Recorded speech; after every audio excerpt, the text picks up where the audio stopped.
Geotechnical can be categorized into soil mechanics and foundation engineering. For the subject geotechnical engineering, weightage given in GATE examination is 15 marks, which overall tops the other subjects by weightage. The detailed syllabus for soil mechanics and foundation engineering are these. In this video, we will cover 1 mark previous year GATE question and answer, part number 1, under the topic seepage through soil. In part 2, we will cover 2 mark question answer for the same topic. The relationship between the specific gravity of sand G and hydraulic gradient to initiate quicksand condition in the sand layer having porosity of 30% is. So they are talking about quicksand condition. So let's check what is mean by quick condition or quicksand condition to solve this problem. Let's understand what is quicksand condition. So this is our building. Building is going to transfer its load to the soil. So the soil particles is going to carry the load that is being transmitted from the building. Now imagine if the particles is going to behave like a liquid. So what happens? It cannot stand stable. So the building cannot stand stable on any liquid surface, right? We cannot build a building on a liquid surface. So this soil particles is going to behave like a liquid. That condition is known as quicksand condition. So in an engineering point of view, what happens to this soil? Let's check. In general, any soil that allows water through it exerts pressure between the soil particles due to that water.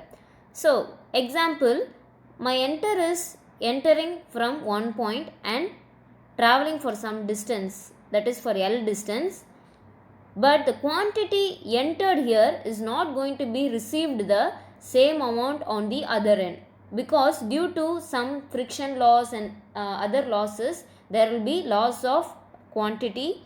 So that loss is called head loss, and the graph drawn between this head loss and seepage length gives the slope hydraulic gradient. This hydraulic gradient turns to be a critical one. Okay, when it attains a critical hydraulic condition, that condition gives the result of quicksand condition.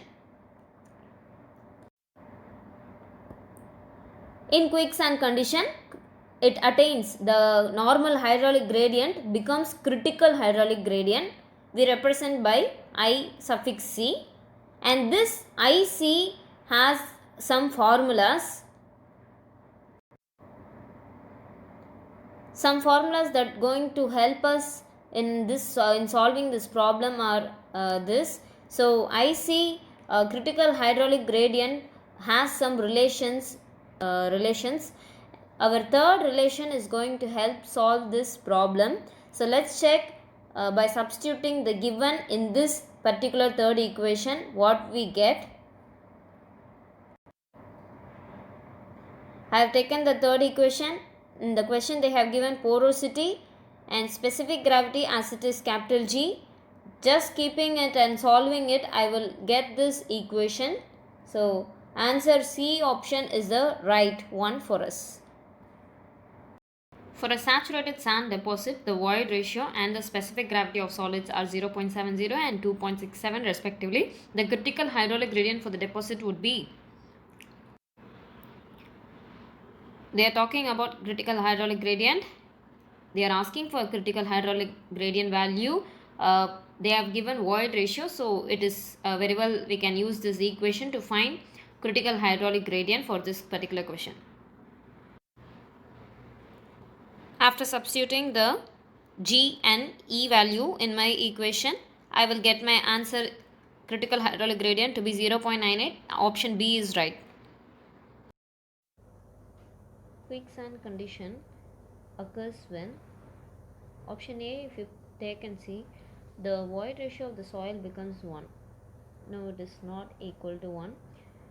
It void ratio has some range of values in the next problem we will see what is the range of the void ratio when quicksand condition occurs. So let's analyze option B. The upward seepage pressure in soil becomes 0. That is too wrong. If sigma dash is 0, then sigma minus u is going to be equal to 0. So again u becomes equal to sigma. So seepage pressure is not equal to 0 here. It is equal to sigma. Upward seepage pressure in soil becomes equal to the saturated unit weight of the soil. In upward seepage pressure during quicksand condition, the soil condition is not in saturated condition, it is submerged condition. So the next option, the upward seepage pressure in soil becomes equal to the submerged unit weight of the soil. So in the quicksand condition, the soil attains the submerged condition. So submerged unit weight only we will take an account for the calculation of effective stress. So upward seepage pressure becomes equal to the submerged unit weight is the right answer for our question. Next question. The range of void ratio between which quicksand condition occurs in cohesionless granular soil deposits is critical hydraulic gradient IC will be approximately equal to 1 for a quicksand condition. From this using critical hydraulic gradient only we will be finding our void ratio too.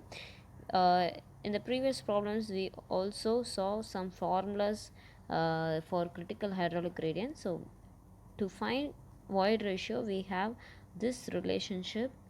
To find void ratio, this relationship only is what we are going to use. In this equation we can say that IC I will substitute as 1, and G value I will give it as 2.6 to 2.7 value, anything 2.6, between 2.7 or 2.6 also is okay, because they have mentioned that it is granular cohesionless soil, that means sand will have specific gravity in the range of 2.6 to 2.7. So just by substituting my IC equal to 1 and 2.6 for capital G, I will get my void ratio 0.6. In case if I substituted G to be 2.7, then my void ratio will be 0.7. So that's how my range of void ratio can lie 0.6 to 0.7. So from the option it is B will be the right answer. The specific gravity and in situ void ratio of a soil deposit are 2.71 and 0.85 respectively. The value of the critical hydraulic gradient is, here in this question they are asking for critical hydraulic gradient value. In the previous questions they didn't give the critical hydraulic gradient value, but they have asked for another set of values like void ratio. So we assumed critical hydraulic to be 1 because it is almost nearly equal to 1 whenever quicksand condition occurs. So in this particular question they have given data to find critical hydraulic gradient. This equation is what will be using it to find our critical hydraulic gradient. So just substitute the given values G and E. After substituting my IC critical hydraulic gradient value, I've got it to be 0.924. So let's check the options. Option C will be correct. In a soil specimen, the total stress, effective stress, hydraulic gradient and critical hydraulic gradient are respectively. For initiation of quicksand condition, which one of the following statements is true? Is 0 sigma dash, that is effective stress, equals to 0 for a quicksand condition. Then coming to hydraulic gradient will be greater than equal to critical hydraulic gradient for a quicksand condition. So this is the condition for quick condition or a quicksand condition. From the options, sigma dash equals to 0, then our I should be greater than equal to IC. We can say A option is the right answer for the question. Subscribe for further updates.